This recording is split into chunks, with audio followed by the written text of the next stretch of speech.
Paramashivoham. Om Nityananda Paramashivoham. Om Nityananda Paramashivoham. Om Nityananda Paramashivoham. Om Nityananda Paramashivoham. Om Nityananda Paramashivoham.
10th verse of the Isavasya Upanishad. Please recite along with me. Anyadeva huruvidyaya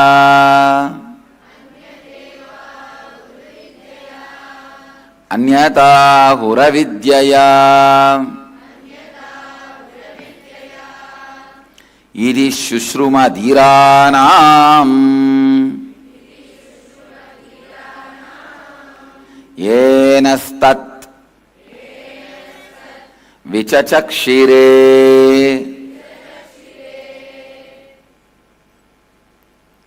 I'll read out the translation. It is said that by vidya, the knowledge cognized from the right context of grasping the truth, consciousness, and the superficial knowledge acquired from the wrong context of grabbing, without cognizing the subtle truths, certainly a different result is achieved. Similarly, it is said that by avidya, the authentic actions and the ignorant actions, a very different result is achieved. Thus have we listened from those wise beings who have explained that absolute principle to us. Listen. Anyadeva hurvidyaya Anyata huravidyaya Idi shushruma dhiranam Enastat vichachakshire. Constantly keeping your seeking alive makes you grasp the truth. You will not try to grab them. Understand? For example, you see somebody melting down, overflowing with that melting devotion, offers a bilva leaf to Mahadeva, and he is liberated. You see that, and then you also decide, yes, if I pluck that tree, leaf, and put it on this statue, I will have liberation. That is what is grabbing the truth. Understand? You are not grasping it, you are grabbing it. You only see the action. You don't see the context.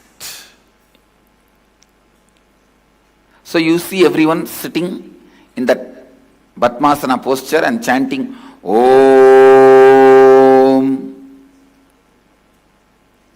and all the rishis enlightened. Immediately you also think, let me sit and do Ah. That is only grabbing the truth, not grasping. Grasping means understanding the context. All the problems everyone faces in the life is trying to grab, not to grasp. If you try to grasp the truth, you will have the approach of love towards the truth. Don't have the approach of a result towards the truth. All right, this is what I want. You want to say that I should sit and chant Om? Okay, I'll do. How many hours I have to do? It's not a bank account. 20,000 times you chant Shiva, Shiva, Shiva and put it in the bank account, and Mahadeva has to appear and give you what you want. Now, most of the time, you try to only grab. You are asking, give a set of rules, standard instruction, give. I'll do that. If I can't, what should I do? Give the plan B, plan C. And understand, all the religions which caters to your mind, which tries to grab the truth, the religions which tries to cater to the mind, which grabs the truth, which does not have passions to grasp, they only give a set of rules, finally evolve into a socio-political cult. anything other than enlightenment, even the pleasure and luxury, which is the side effect during the enlightenment process in Hinduism, even the pleasures and luxury is the side effect, happens while you are traveling towards enlightenment. Anything other than enlightenment is put as a priority. That tradition is not a religion, be very clear. It's a socio-political cult. All socio-political cults try to cater to the human beings who try to grab the truth, not grasp. For grasping the truth, you need completely different space where seeking, tremendous seeking becomes the first priority. Understand? When you are trying to grasp the truth, you will look in, wow, how can this simple act, he goes and plucks one bilva leaf from a bilva tree and offers it on a statue. How can such a simple act liberate him? Why is he so blissful? Why is he in ecstasy? If you approach the happening with a tremendous love, you will grasp the truth. You will grasp the truth. You will understand something more than the action is happening. He is having a different context altogether. He is having a different context altogether.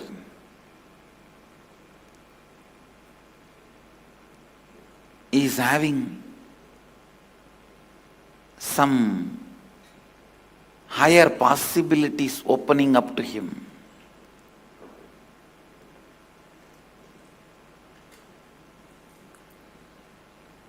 The body may be doing the simple action of plucking a leaf and putting it on the deity, but the context behind this action is something different. You will understand that only when you approach the happening with tremendous love to grasp it. If you try to put everything in a frame and come to a conclusion, you will only try to grab it. That is why one of the great masters of the modern day, Punjaji Maharaj, a disciple of Bhagavan Ramana Maharshi, or I can say follower, because Ramana Maharshi never initiated anybody formally. He says, I neither have a guru nor have a disciple. So he never accepted anybody as a disciple formally. So a follower of Ramana Maharshi, he beautifully describes to his disciples. Some of his disciples ask, you say enlightened beings don't have karma, what about your body movements and all that? Punjaji says, who says I am moving? I am not.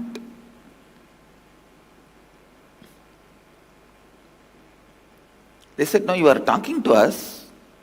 He says, no, because you expect I should be talking. You get the response I am talking.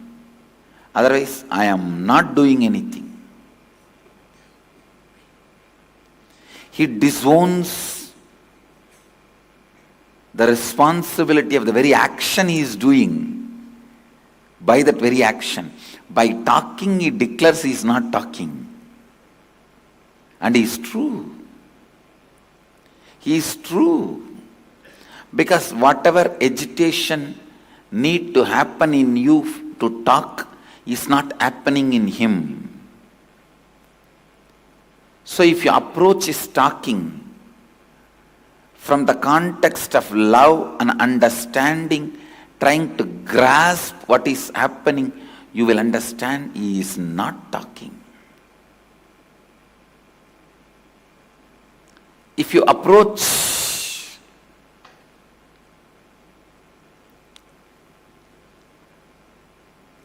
a master without patience, trying to frame him into your mold, your frame, trying to grab him as you want,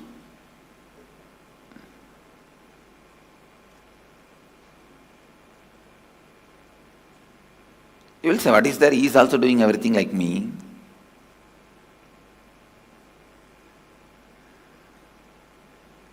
You will only be grabbing the truth. You won't be grasping. Approaching the world, approaching God, approaching Guru, approaching yourself with tremendous love, patience, and the context of grasping the truth is seeking. Approaching everything with tremendous love and patience from the context of knowing the truth, wanting to know the truth is grasping, seeking. If you are approaching the truth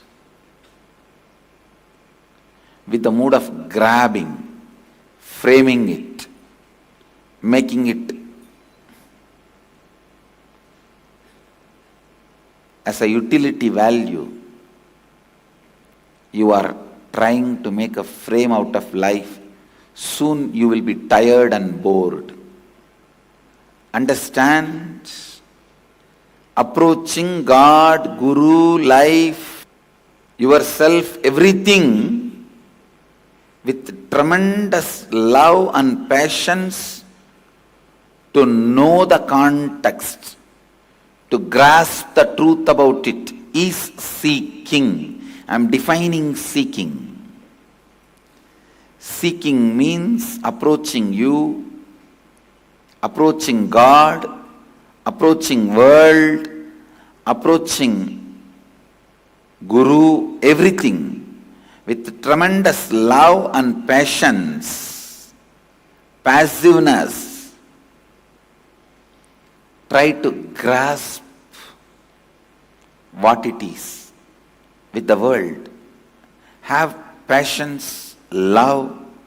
Try to grasp what it is. Don't try to frame. Don't try to relate with agitation.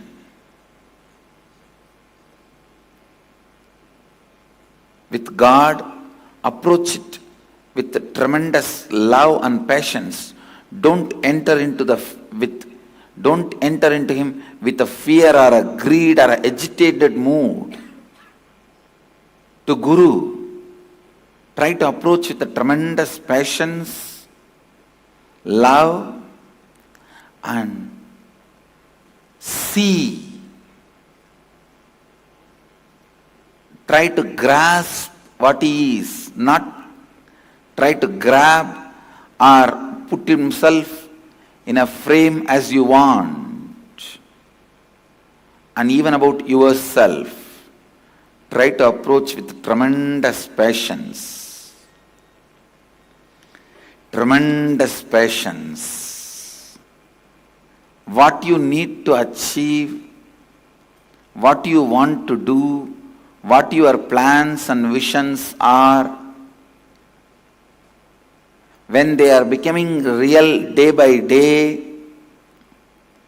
when you are realizing them day by day, celebrate it. Approach yourself with tremendous love, patience, not with agitation, taking yourself for granted.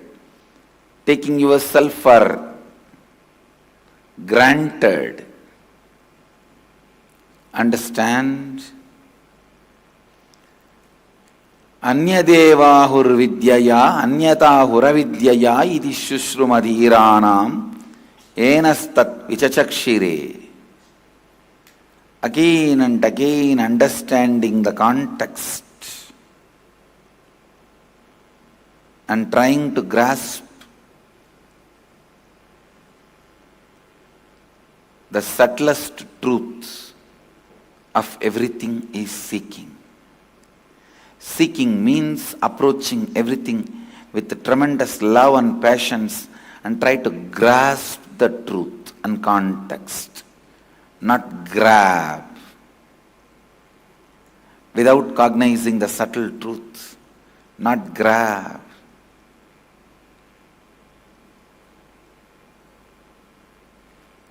Develop seeking. Keep your seeking alive. Reinvent yourself with your seeking. Re-strategize yourself with your seeking. That is the basic truth this verse of Upanishads want to describe. Today's subject for Vakyartha Sadas again, seeking. Seeking, seeking, seeking.